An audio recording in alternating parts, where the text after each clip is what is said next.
decolonizing a word. It seems pretty difficult to do, but when you really understand what you're learning, it can become quite simple. Borders towards us are just simply barriers between countries, but to indigenous people, there's so much more. It has to do with their culture, family, their entire way of life. It also ties in with a story of creation. How does one word relate to so many important things in indigenous culture? Well, countless indigenous people have been divided by state borders.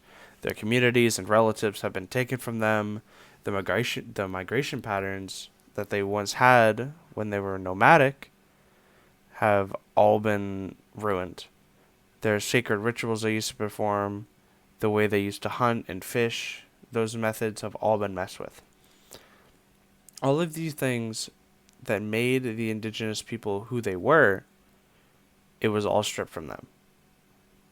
Also, a number of indigenous communities has suffered from forced displacement and were forcefully moved from their residence.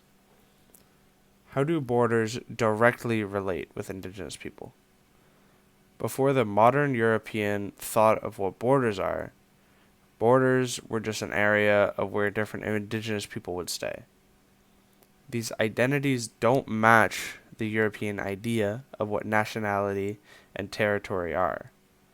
Instead of them being separate, the indigenous cultures would be in a single area, but they would merge with others, creating a more fluid and disorganized map. This map shows how the borders that the indigenous people had were overlapping. It had a lot more movement and a lot more complexity between nations compared to a typical map.